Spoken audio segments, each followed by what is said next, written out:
This episode is sponsored by Romanwell. Living with IBD can be all-consuming, and the existing healthcare system is not set up to provide patients with the ongoing support they need.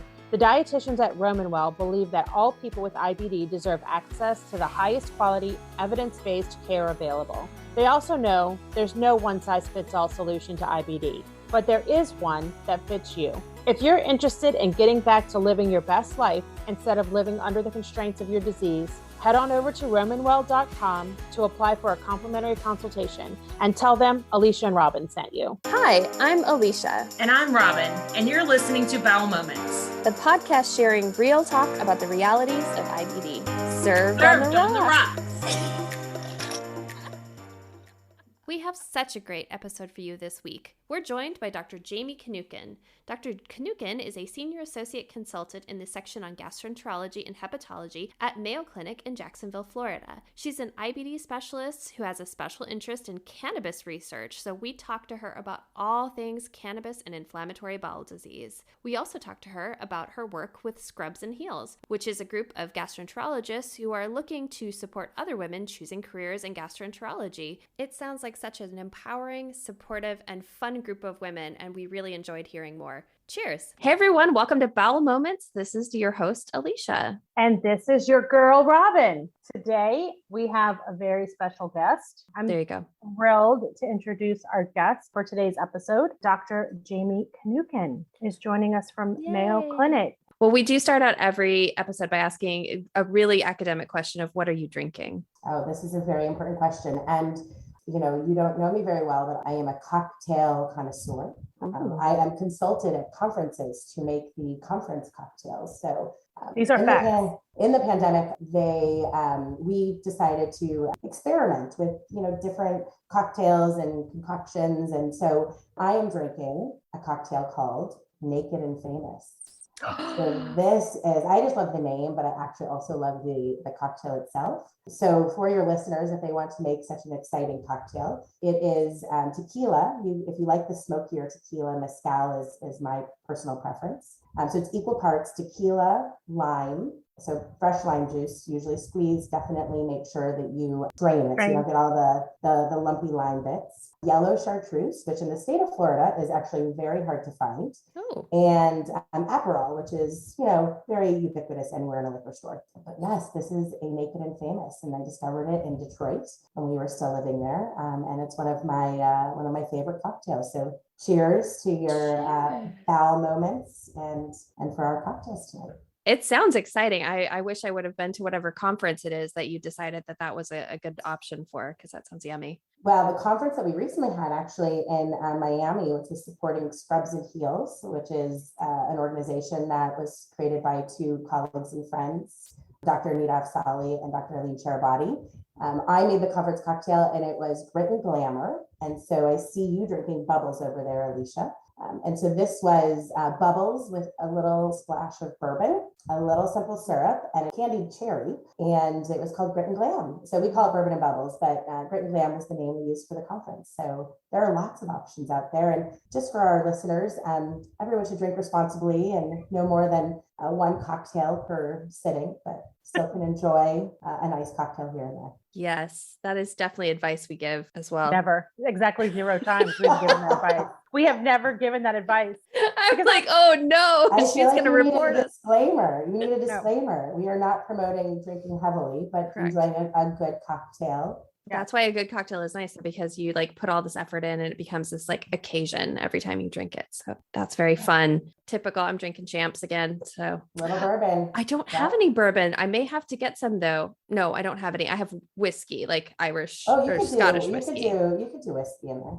Okay. I feel so boring because I'm back on my bullshit. I'm drinking cider, but it's a pomegranate and cherry apple cider. So I feel maybe a little fancy. I don't know. Maybe I should have gotten a better glass. No, yeah, you need it out of a pretty glass. I'm going to have to go get a glass.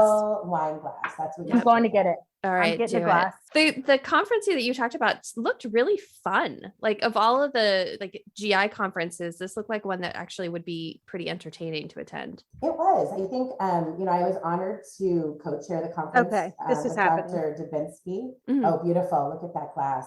And, I think it was a good mix of, I think it was the right time where we've all been sort of quarantined or sequestered away from colleagues and friends, for 2 years. And so it was the right opportunity, the right time to get together a group of women interested in gastroenterology, all the way from medical students who have an interest in gastroenterology, residents, fellows, junior faculty, mid-level, really established leaders in the field. And then I think my most favorite part of it was the involvement that we had with industry and some of the industry leaders who spoke about their experiences and what they hope to do and change about the field and the way that women experience, practicing medicine within the field, but also how we can serve our patient population better and how we can partner with our industry partners to better serve, the IBD patient population as a whole, including, identify some of the deficits that we aren't addressing, especially with women with IBD. It was such an incredible conference. And,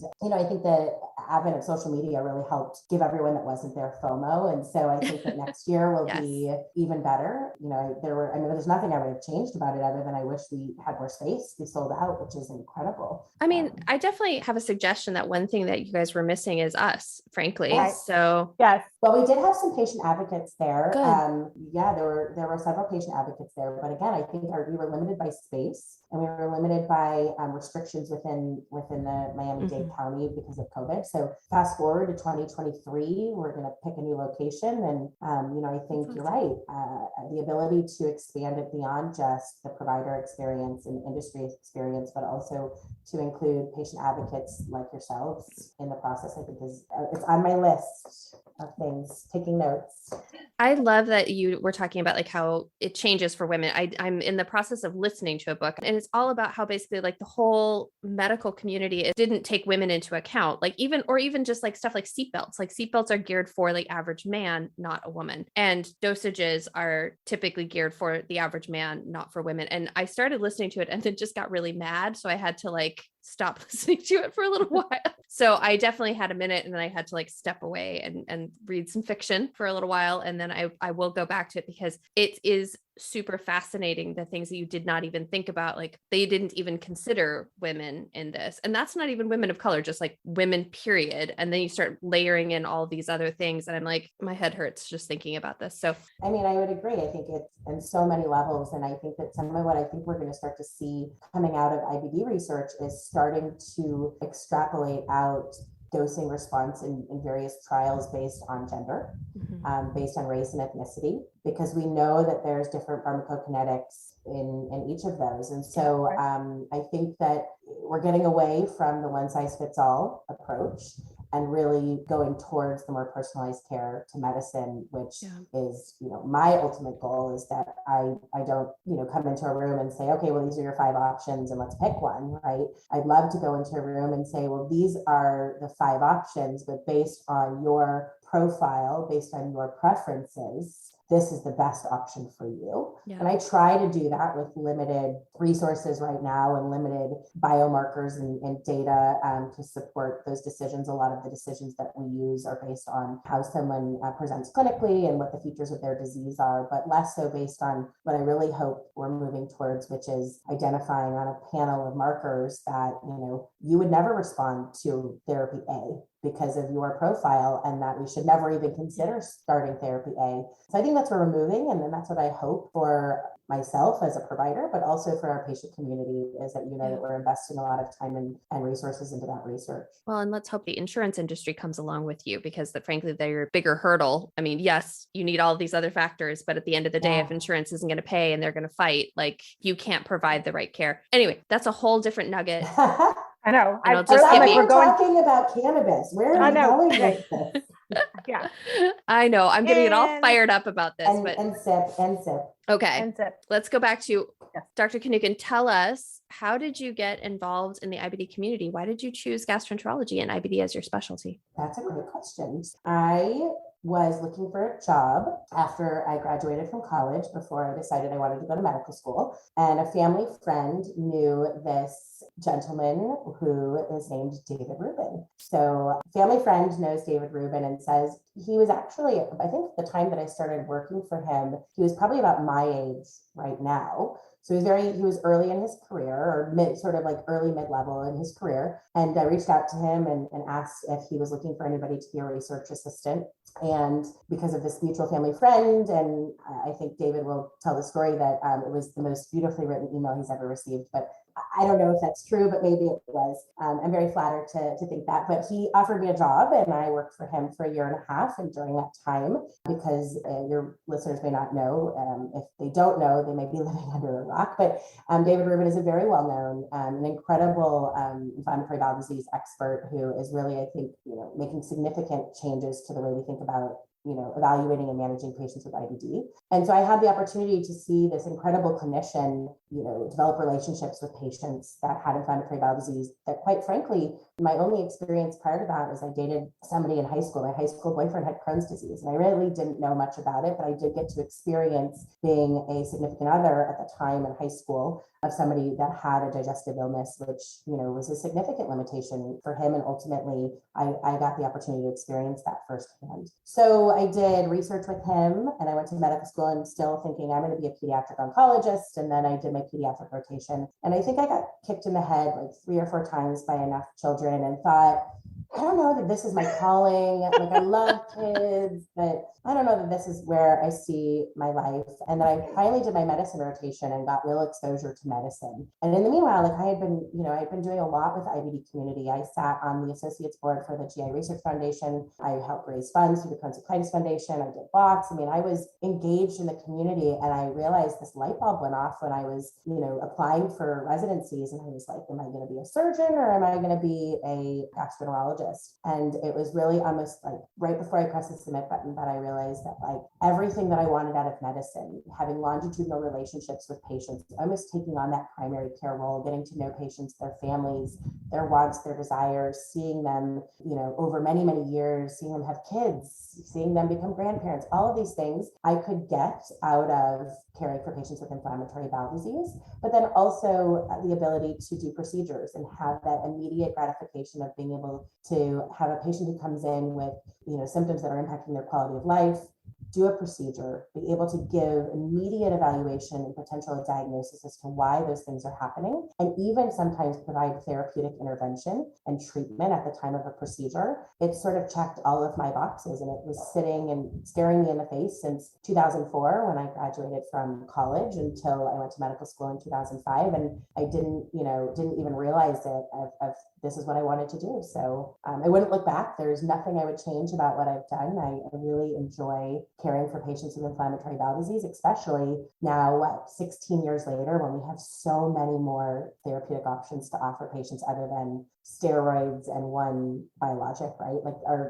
And a couple other orals. But I mean, our toolbox is expanded so greatly in the last 16 years. So it's an exciting time to be a gastroenterologist. Right. And there's lots of treatments still on the horizon. For our research roundup episode, our doctors were talking about how many treatments are still coming and how they treat in different ways. And so that's even more exciting that we have different options. So I was super excited to see that you do research on cannabis and inflammatory bowel disease. And this is definitely something we know that our community is interested in, and that folks perhaps do partake of this. And so talk to me about, number one, I want to know why cannabis. So that's question number one. And then two, tell us about what you've discovered. Yeah. So I think why cannabis is that, again, anything that I've thought of from a research standpoint has always been driven by patients. And so when I was in Chicago, when I was caring for patients at the University of Chicago, I had lots of patients coming in that were using or had tried or wanted to try cannabis in some form. And at that time, this was, pre any sort of legalization. I don't even think that it was medicinally available, or maybe it was medicinally, it just started to be medicinally available in Chicago. And in fact, a good friend of mine, Eric Berlin, who I knew through the GI Research Foundation, who is a Crohn's patient, he is also a lawyer, and he very much led the charge of making sure that patients had access to cannabinoids as available therapeutic therapies. And so he was really, sort of driving that. So I wanted to just understand a little bit more about it. why were patients using it? What was the perceived benefit? What were the studies that were out there? And, it's sad to say that since I started, thinking about it, looking into it, being a part of the Crohn's and Colitis Foundation, which gathered a group of us to really kind of put together the literature to date and put out a white paper. This is now maybe, I think it's like 3 or 4 years ago. And then a position statement basically calling on improved access to research, because cannabinoids and cannabis, while various states have legalization laws, whether they're recreational laws or medicinal-based laws, or even there's a few states still straggling out there that have absolutely no laws. It's just completely illegal to possess or use cannabis in any form for medicinal or recreational purposes. But essentially, in looking into this, understanding of how states are legalizing this, how patients are using it, I wanted to understand what was the literature that was supporting it. There's the patient experience of using it, but then there's actually sort of prospective randomized studies of why it may be helpful or why it might not be helpful. And because of its federal Schedule 1 status, it makes it not impossible, but nearly impossible to study this in the US. So most of the robust, well-done studies have been done by Dr. Naftali, who is out of Israel. They have the ability to study cannabis in a much more robust way than we've been doing it in the US. So the studies that have come out of the US are usually retrospective studies. Essentially, patients, that with IBD get a questionnaire, and if you're using it, you fill out the questionnaire and you have perceived benefits for cannabis for you, but it's not really a randomized study. And so it's not looking at prospective outcomes, which is what we require of the medicines that we use that are approved by the FDA. We require really stringent, robust studies to be able to look at it. So, I started to look into cannabis and realized that many patients have either used it in the past or continuing to use it or desire to use it. And really, there's a very small percentage of patients that really are like, I'm good, not interested, don't want to know any more about it. So I think that when I went to the literature, there was really nothing in there. There was very limited studies. There was very limited guidance for patients, and there was very limited guidance for providers. So I, as a provider who had interest in helping my patients understand whether cannabis might benefit them, didn't really know how to guide them in the process, other than a few things. One was what we've learned from the studies. I didn't want them to substitute their FDA-approved medical therapies with cannabis. It's not how it's been studied. It's not how it's intended to be used. It's meant to be an adjuvant therapy. How can you layer on a cannabis or cannabinoid of some sort to your medical regimen to benefit you in some way? So a patient who's doing really well on therapy A, feeling great, in remission, has no lingering complaints, is not someone who might benefit from cannabis. But a patient who, despite having their disease in remission on therapy A, still has ongoing issues of lingering abdominal pain, fatigue, difficulty sleeping, maybe some anxiety, low appetite, inability to gain weight. This might be somebody that can use cannabis as an adjuvant therapy to improve some of those symptoms. And so that's really where I see the most benefit, and where I've seen in my practice the patients who benefit the most. But there are a lot of patients, and probably some of your listeners out there, that are hoping that this podcast is about how can you stop all your medical therapies and use cannabis to treat your IBD. Yeah, and the truth is that we're not there. That's not what the data shows. Do I believe that there is some undiscovered data in humans about how we can adapt or manipulate the endocannabinoid system? This is the system at which everyone has in their body, that we make endogenous cannabinoids, and then we can use exogenous cannabinoids, so things like cannabis, which the two most common are delta-9 tetrahydrocannabidiol, so that's THC, or cannabidiol, which is CBD, and then there's, I think, over 150 other cannabinoids, which we're not going to talk about. But how can we utilize these exogenous cannabinoids and how they manipulate the endocannabinoid system to benefit patients? And that's where I think the data is lacking, because the studies have said, okay, we give people cannabis, and it has different formulations of THC. It has different percentages of THC. Sometimes it doesn't even have any THC. It's just CBD, which is essentially hemp, very low THC. And let's see what happens. Let's see how they feel. Let's see if their disease gets better. The studies are all over the place. There isn't one set study out of the 6 randomized controlled studies. There isn't one study that looks like the next in terms of what they're giving patients. So how do we take this data that is very heterogeneous and make very clear recommendations? And we can't. So what you, I think, Alicia, had most recently probably read is what we presented last year at ACG is we looked at real world data, not what is studied in a clinical trial, but we looked at real world data about dosing. What is a cannabis dispensary who is working with IBD patients who have a medicinal diagnosis? So they have to be certified in the state of New York with IBD and a secondary indication. So usually it was cachexia or abdominal pain as 2 of the main ones, to go to a dispensary and get forms of cannabis. So sometimes higher CBD dosages, sometimes higher THC dosages, sometimes just a good mix of the 2. And what doses were they given? And what happened to those doses over time? And when we look at the doses that were given, and we look at both the starting and the ending doses in this population of patients, I think it was about 600 patients in New York, we see that the doses are all over the place. And they're significantly lower than what's been studied in the randomized controlled trials by Naftali. And so I think what that tells us is that we're not even going based on guidance.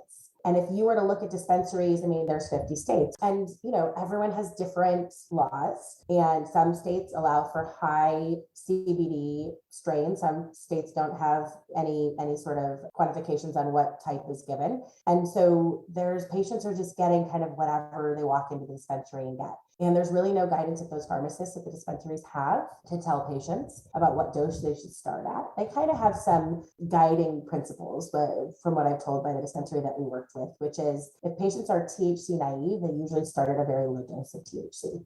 Because THC, as some of your listeners may know, acts in a way that impacts the central nervous system. So by acting at the CB1 receptor, they are more likely to experience psychoactive effects with THC. So the higher doses of THC, potentially the more psychoactive effects and less immune mediating effects that you might see. And so they often start lower THC and then titrate up over time for patients' desired benefit of whatever symptoms they're presenting with. But there's no guidance. And so I think that's what that study really helped highlight. And we're going to be writing that up. We worked across institutions to be able to get that done. And then we presented this not only at ACG and got an award for it, but also presented it at a national cannabis research conference as well, which really has put a lot of interest in studying the impact of cannabinoids in various disease states and how it impacts disease and how it impacts quality of life. Hopefully, we're going to be partnering, no pun intended, with the IBD Partners Group to take a look at this really large population and look at the doses that they've been using in the real world.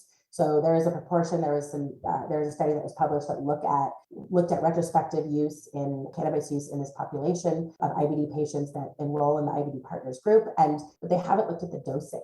And so it'd be really interesting if we can look at what people are using even outside of dispensary data, but what people are using in the real world across all states to control their symptoms and whether they have perceived benefit with that dosing. So I think there's just so much we don't know. And so, and I feel like more than the average gastroenterologist about cannabinoids. And I still feel almost, when a patient asks, like, where should I start? And I I sort of make it an individual decision for them and that they probably should start at the lowest THC to CBD ratio. But there's just, it's very complex. I mean, I just have a million questions because honestly, I'm thinking okay, what about the means by which you take this in? So smoking versus oils versus gummies versus this is an overwhelming topic and I'm not even the one researching it because my thought is how do you know if you're smoking it? How do you know you're smoking the exact same amount as the last time? And how do you know it's the same strain? And where do you even start with this? I'm overwhelmed. It is overwhelming. So I think the way that I kind of talk about it, and I give a lot of talks about this to providers, and I've talked about it at a couple of patient education conferences, trying to kind of bring it to a lower level because it's really complex. And it's almost like trying to talk about the medicines that we give in IBD and, TNF alpha and all of the pathways at which IBD is mediated. There's over 800 cannabis strains, right? And every dispensary has proprietary cannabis strains because this is a flowering plant. Yeah. So they are modifying this to basically make a highly productive plant of whatever variation of THC. So when I think about it, so there's cannabis sativa, which is the most common that our listeners may know about. And that really is broken into marijuana, what we colloquially know as marijuana, and then hemp. Hemp, by definition, is CBD predominant with less than 0.3% of THC. It is not zero, but it's like minimal amounts. And hemp is something that I think, I forget what year the Farm Bill came out, but essentially we needed to start producing more hemp, right? Because it was used for a lot of different things. It's a really sturdy fiber. And if you remember being in high school wearing a hemp necklace, it was so cool. I doubt any of us, tried to smoke our hemp necklace, but but there's very, very little THC. I see you rolling it. I mean, like, listen, I may know some people. It's Yes, not me, I I promise. was not one of them. But so hemp in general is legal based on the Farm Bill. So the Farm Bill, which was national legislation, and then some states took it upon themselves to limit the Farm Bill. Then marijuana, which is what is sort of the big debate on a national stage, still considered a Schedule I substance because, and what that means is that the US government perceives that it has more harm and no benefit. So no medicinal benefit and high level for harm. It is grouped with substances like heroin and PCP, just kind of for readers. So bananas. And what's interesting is now that I understand the history of it. So I believe it was 1937 that they had the marijuana tax. And then in the 70s is when it became a Schedule I substance. But then in the 80s, early 90s, there was a lot of idea to try to get it legalized. But then that was the time of, I forget which war it was. And there was very much anti-war. And so it felt like anyone who was using marijuana or was a quote, and this is, I'm just taking from history stuff, a quote, pothead was on the anti-war side. And so then it became politicized. And so then it became something of what it is and what we see today. Either way, it's a Schedule I federal substance, which means that it's federally illegal. And obviously various states have their own control over it. Then there's cannabis indica, which has THC, but typically is more CBD predominant. It's typically what you will see if people go in having sleep disturbances, where they may see dispensaries want to have a more cannabis indica type strain. And then there's cannabis rudalaris. I think I'm saying that right. Maybe not. But this is a very low THC plant, but a high flowering plant. So it's like revs up production. So when they pair any of the other strains with this particular strain, they start to get whatever they want. And so it's a way that they can make a lot more high THC producing plant. But most of what your listeners are going to be hearing about in the dispensaries are cannabis sativa and cannabis indica. But it has some THC, but it's very nominal, especially when we think of marijuana in sense of what you're going to get at a dispensary, which the average is about 10 to 20%, as high as 40% THC. So we think of 0.3% like nominal THC compared to what we're seeing in marijuana. I think that did not answer your question. No, I am curious. So in the research that has been done, it sounds like, again, a lot of it happened out of Israel. Are they looking at the means by which people are ingesting this? And so, I mean, obviously smoking anything is not good for your lungs, period. So there's that, but are they seeing differences in how people are taking it in, like oils versus gummies versus smoking? Like what's been most research and what do we know from this? Yeah, so in the Israeli randomized studies, it was all over the place. So they had cigarettes for the first study that was done. So they had CBD THC cigarettes. The second study in Crohn's was done with oral low dose CBD only, no THC. So right, like totally all over the place, with totally different formulation, different stuff in it. And then the third study looked at CBD and THC oil that was smoked. So now we're back to an inhalation method. I think in ulcerative colitis, it was oral, cigarette. So the studies are kind of all over the place. What are patients using in real world practice? So in real world practice, what patients are using are, again, all over the place. The study that we looked at, we had patients that were taking it in capsule formulation. Tincture was the most common formulation. So tincture is usually something that's like under the tongue, pretty fast absorption, similar, but not the same absorption rates that we see with inhalation. So why would somebody use inhalation versus a gummy or an oral or a capsule? Is that you get fast onset. So it's fast onset, If you're having immediate pain symptoms, you may use a route that gives you immediate relief versus something that is ingested orally. The onset of action is, usually 30 minutes to an hour peak. So you don't need it immediately, but the amount of time that it lasts is much longer. So you want something that's more sustainable. So capsules, tinctures, again, in the study that we did out of New York was more tinctures. Vaping was second to tincture. So there was about 50% or maybe about 40% that were using an inhalation form. Topicals, things like lotions and suppositories. So this is stuff that we are seeing both used in real world practice as well as not in studies. So none of the topical formulations have been used in studies, or at least robust studies. It's just been in real world practice where dispensaries are giving suppositories or topical lotions, so joint pains. Fascinating. This episode is sponsored by Well. Have you ever felt overwhelmed and unsure about what questions you should ask your doctor, or if you should get a referral to a dietitian? If so, you are not alone. The dietitians over at Well help patients every day navigate these questions and many more. They've just released an amazing free resource for patients called the IBD Patient Starter Kit that is jam-packed with tips and tools to empower you to become your own best advocate.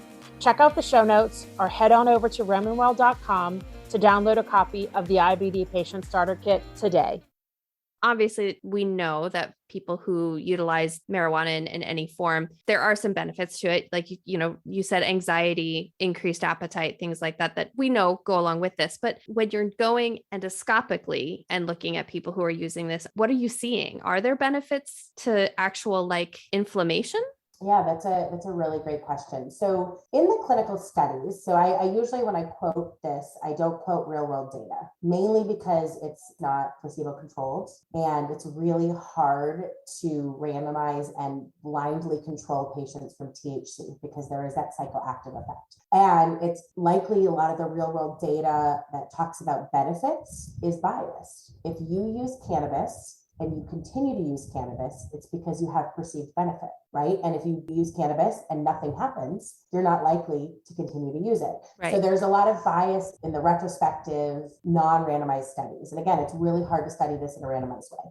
But in the randomized studies, what they have seen in patients, and I'm grouping Crohn's and colitis together because it's just easier, reduced abdominal pain, reduced diarrhea, reduced nausea and vomiting, reduced joint pains. In one small study, they saw a reduction in steroid requirement and then improved appetite. So those are all, for patients with IBD, perfect, sign me up. I want all of those things. So then the question becomes, well, what does it do to disease activity? So it's changing all these symptoms, but is it changing disease activity? And that's where in the studies we're falling short, is that we aren't seeing this robust change in disease activity. Most of the studies show no change in labs, no changes in fecal calprotectin, which is a stool marker for inflammation. But they're seeing improved quality of life and improved sleep, and we're seeing benefits in how patients feel. And so that's where I think this adjuvant component comes in.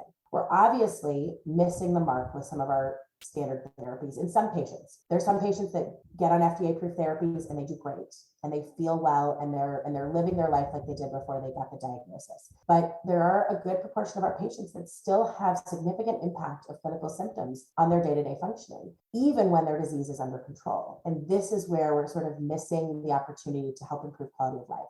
So there was a study that was done by Dr. Naftali out in Israel that was done in ulcerative colitis patients, which is mainly when we look at endoscopic healing, we're looking at ulcerative colitis patients. And there was a small study that did show that not only did symptoms improve, but that the endoscopic score got better. It didn't reach full effects of remission. Here's the challenge. CRP, blood marker for inflammation, no change. Fecal calprotectin, stool marker for inflammation, no change. But they did report benefit in Mayo endoscopic score. I think that there's something here. We're probably not studying it long enough. Most of our clinical trials that we look at in patients on FDA-approved therapies are not looking at outcomes before, week 6 to week 14. And all of the cannabinoid studies are really looking at outcomes at week 8.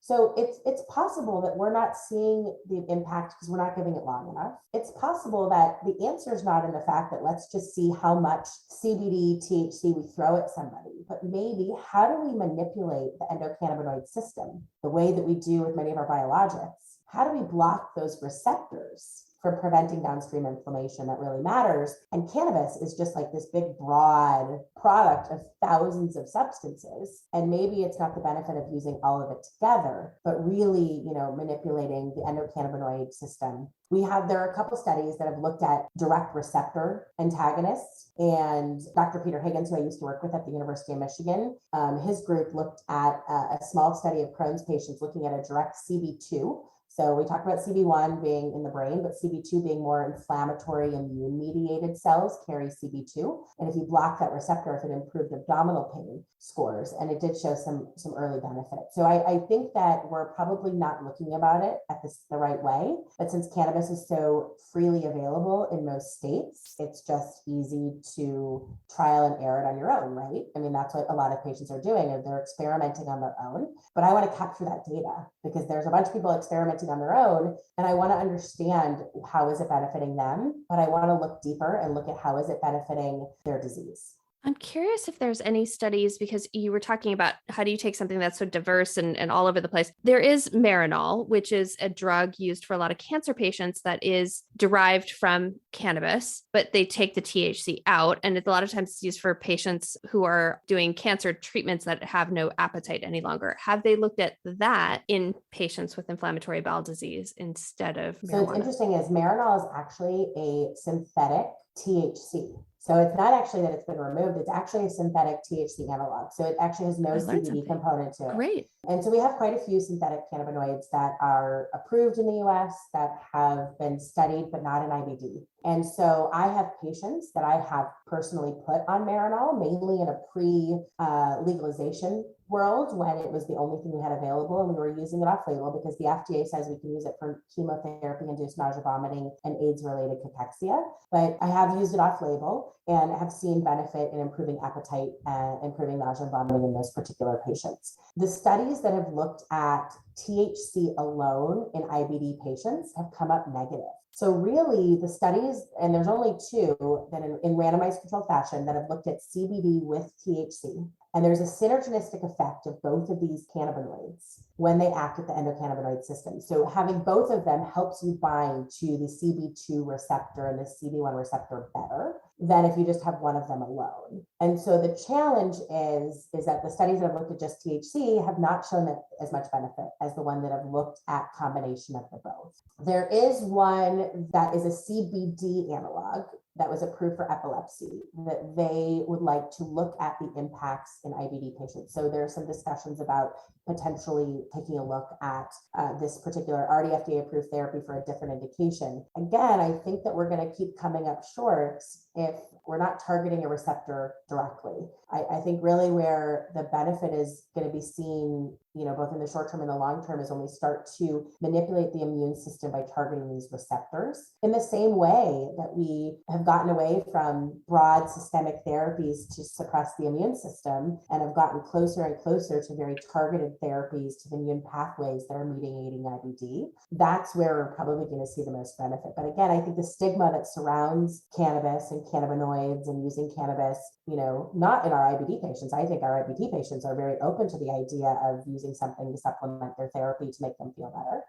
But in the general population, I think we're moving in that direction. I think that there's still about, I forget the most recent data, I think it's like 40 to 50% are in favor of national legalization, but the ones that aren't in favor are totally against it. They just want more information. And then, of course, I think there's always a holdout of a group of people that are very much against the idea because it's carried such a long stigma for so long of being an addictive substance. I don't want to tout, I think, we get into the danger of touting that, cannabis and marijuana is all good and that there's no adverse effects. And that's not true. It acts very clearly in a pathway, the way it's metabolized in the body of some very important medications. The most important one is a blood thinner called Coumadin. So there are drug interactions that we have to be aware of. And I think that's why it's so important that IBD patients that are considering using cannabis or are actually using cannabis talk about it with their healthcare team, because you may be missing some very important drug interactions, both Coumadin as well as some other blood thinners, that it may may actually potentiate the effects of those blood thinners and could lead to life-threatening complications. So that's number one. Number two, there are some studies looking at the general population, less low risk in the IBD population. Again, small numbers, not looking at it for very long.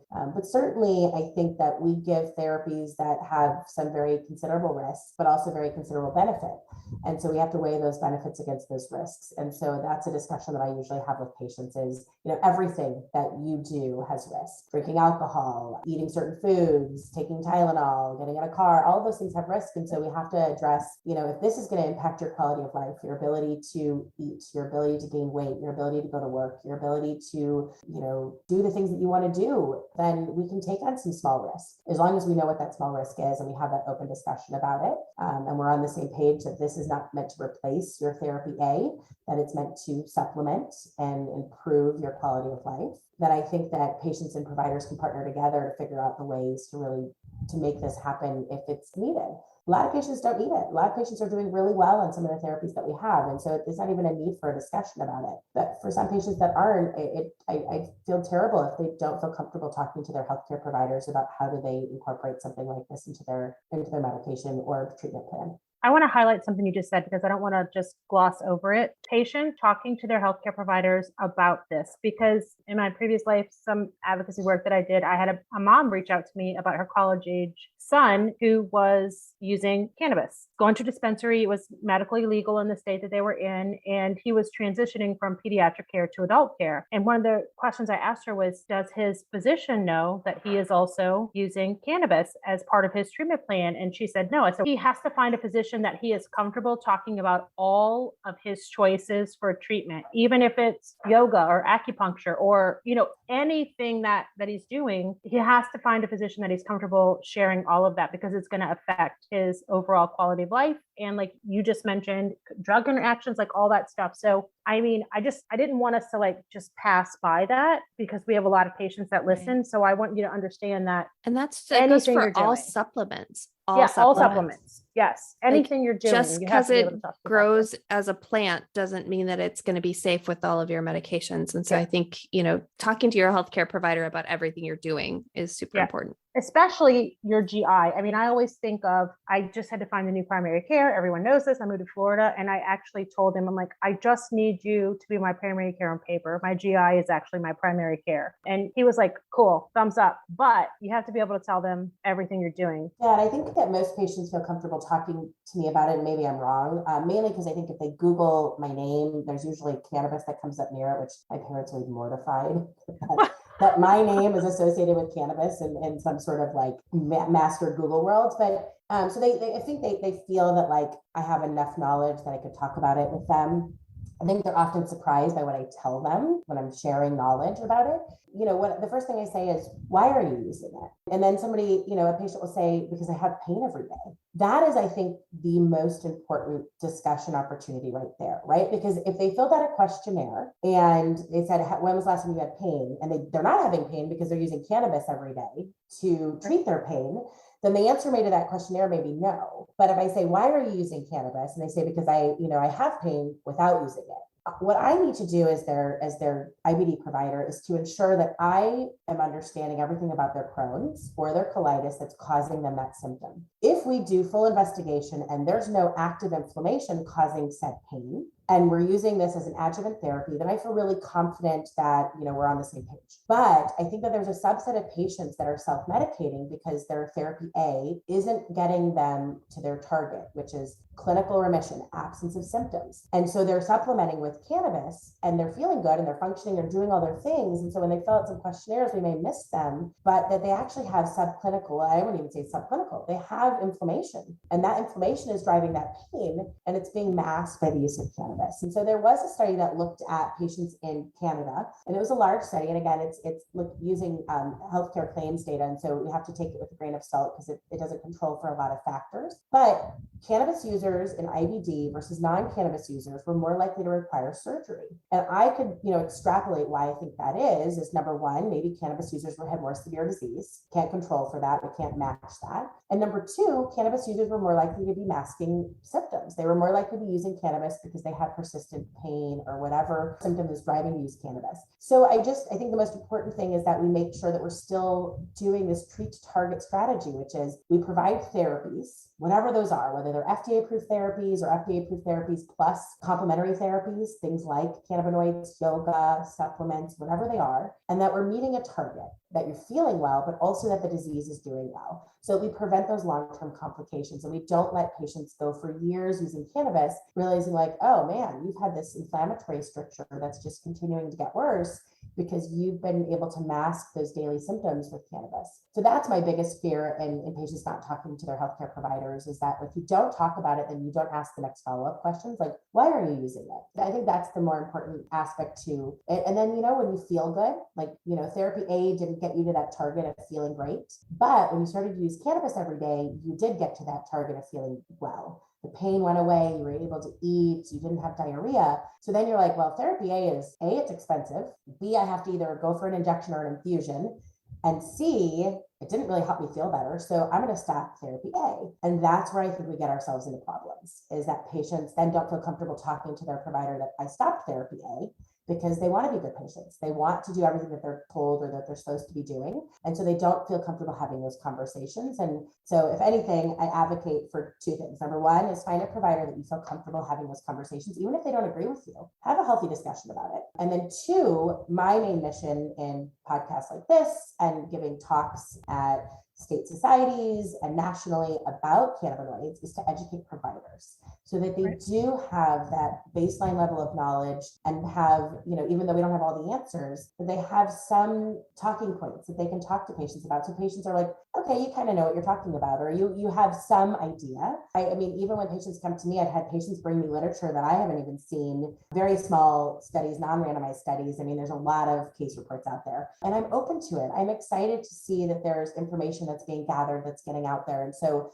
I'm always open to saying, you know what, I don't know the answer to that question. Let me read about it and I'll get back to you. Even in a topic that I feel like I know quite a bit about, I'm still learning every day and through discussions with patients, which I think is probably what I love most about my job. We have said often on here that IBD patients are the most self-educated. Like they will get on PubMed and find the information they need like nobody's business. They're like free research assistants. Right. It's great. That's a lovely way to consider that. I like that. I do like love that. it. They bring me literature and I was like, oh my God, it was published last week. I haven't had a chance to read that. Thank you so much for bringing that to my attention. So I love it. So I have a question from patient perspective for you. I'm going to try not to get free medical advice like I have for a couple of interviews. Oh, Robin, I know your email. I will send you a bill. Good. Awesome. You specifically mentioned like abdominal pain, self-medicated for that. And you mentioned like joint pain slightly, but all of the extraintestinal manifestation symptoms that come along with IBD. And I am going to use myself as an example. For me, my extraintestinal manifestation, that is the biggest problem for me, is joint pain. And it ebbs and flows, but it is like every day an ache. Right. So even though I'm in endoscopic remission, I still have signs of inflammation, right, in other parts of my body because of like this joint pain. So for somebody like me, is cannabis that's something that would be added because of something like joint pain, or would it be changing the biologic to something that actually targets joints and my gastrointestinal tract? I think without getting into too many specifics to your particular case, we see this a lot with patients. About 50% of patients, when their disease is active, they'll get active joint symptoms.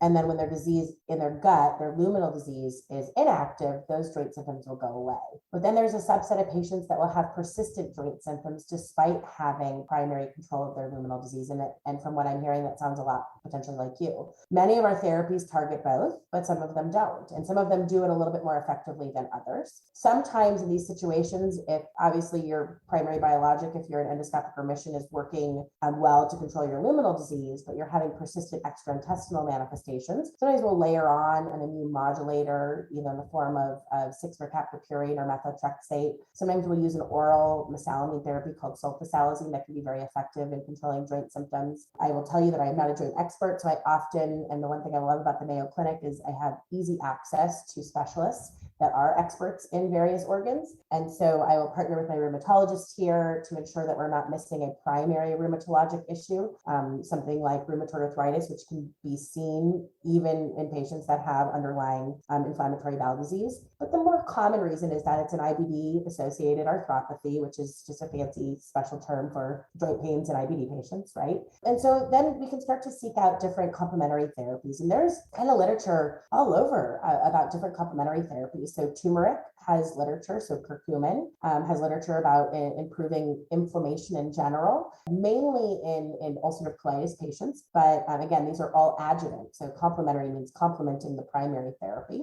There's data about using cannabis. There's data on yoga and exercise. There's data on hypnotherapy. So there's definitely a lot of complementary therapies that can be discussed to control ongoing symptoms, especially ones that are impacting day-to-day functioning and quality of life. And I think that my last resort in these situations, especially when patients achieve primary luminal endoscopic remission, is to knee-jerk reaction switch biologic.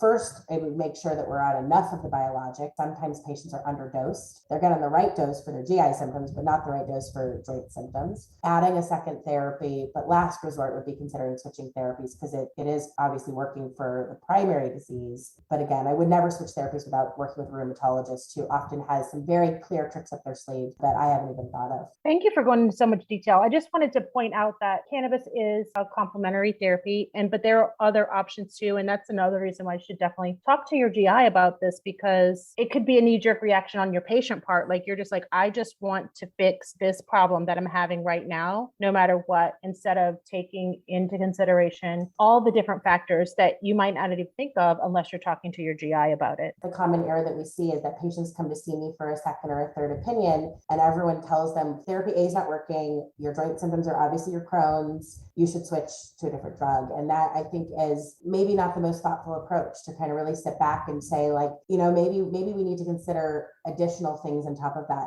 To put a plug into one of my favorite organizations, the Crohn's and Colitis Foundation, I was the patient education chair for 3 years, and we put a lot of effort into expanding our online education about things like this. And we put together a really great page about complementary therapies for IBD. So if you Google Crohn's and Colitis Foundation and complementary therapies, there's an entire, yeah, we'll link to it as page with lots of links for patients to kind of look into. And that includes the link to medical cannabis with our white paper, which is a great resource for patients looking at, and it's a couple of years old, but I have to tell you, we haven't advanced the science as much as I hoped we would in 4 years. And the white paper, which is a really great overview of like, what is out there? Like, what is THC? What is CBD? Where does it act?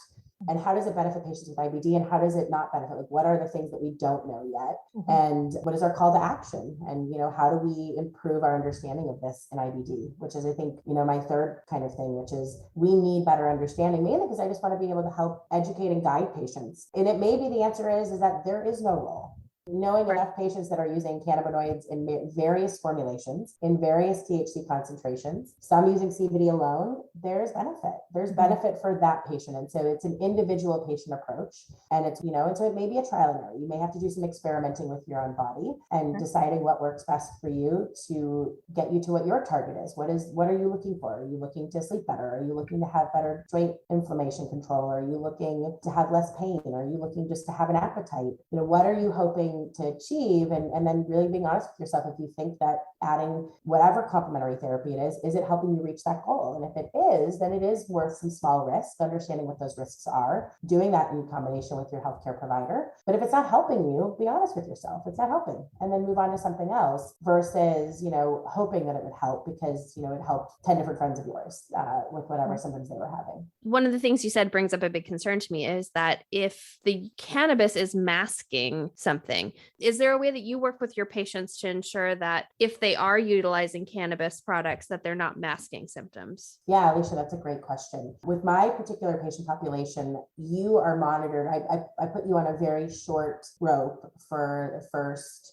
3 to 6 months after we meet and after I get to understand you and your disease. But if you're, and it sounds like somebody like Robin, where your provider has told you you are in endoscopic remission, there is no signs of inflammation, then we monitor through objective measures. We can use blood markers, we can use stool markers, we can use imaging, we can use endoscopy to say you're in endoscopic remission. Until we can get to that point, you're still getting monitored very closely. So if you are a patient who's having pain and you're using cannabis for pain and you haven't reached that target of healing, then you should be having evaluation every 3 to 6 months to look for inflammation. And so if we keep you in that short window, then we have the opportunity to potentially change longer term outcomes, both short and long term outcomes. The old school way of managing, IBD was if you felt better, you were better. And we know that patients' disease and inflammation don't always match up. They're not great communicators with each other.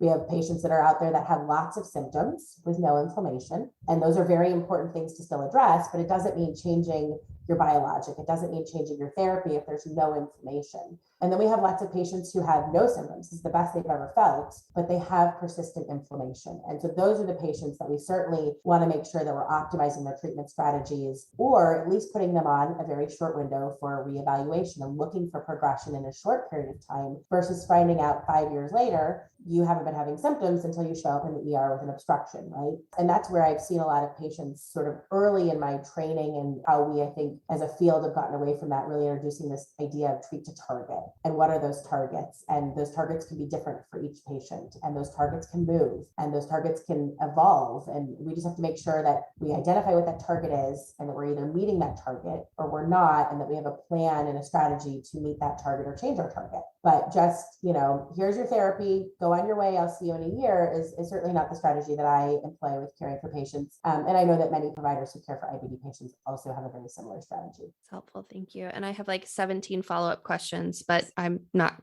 going to ask them because we're running out of time. We are another cocktail for this, ladies. That's what I was going to say.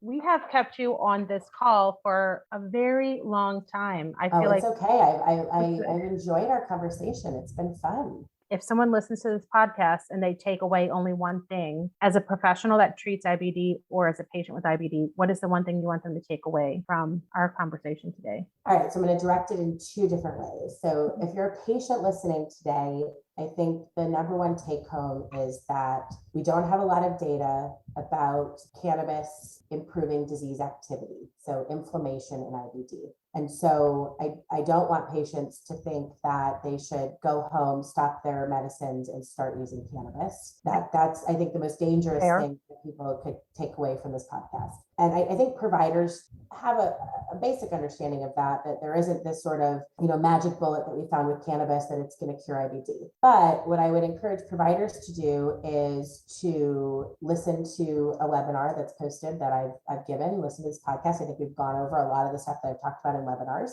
educate themselves about where there's benefit and where there's risk in using cannabis with GI disorders in general, because not all of us just treat IBD. We treat patients with irritable bowel, with reflux, with functional dyspepsia, with pancreatic issues, with liver issues. We treat patients with a lot of diseases that there is some very small data out there in each of those. But that, the number one important question that you can ask your patients is, do you incorporate cannabis into your medical regimen? And I think that asks it in a very open way that's not judgmental, and it allows for an open discussion. My hope is that it allows for an open discussion, that patient is able to say yes, and then the follow-up question to that is, tell me a little bit more. How are you using it? Do you smoke it? Do you use tincture? Do you use capsules? Are you using gummies? Do you use more THC? What strains? Patients actually who use cannabis actually have a really good knowledge of what they're using, and they're a wealth of knowledge about the cannabis they're using and the types that they're using. So I think that opening that discussion and being open to the answer, I think will start to change change that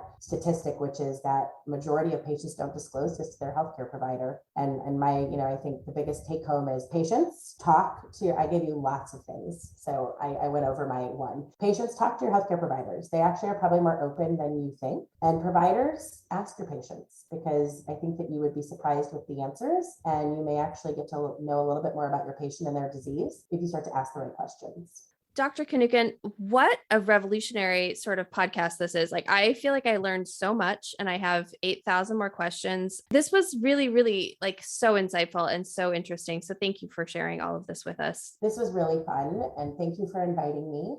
There's nothing more than I love sharing a good cocktail and knowledge about cannabis all in one place. So this is, my parents would be so proud of you. Right? I'm sure they are exceptionally proud of you. I'm sure they are. Thank you so much for joining us. If you liked this episode, please rate, review, subscribe, and even better, share it with your friends. Cheers.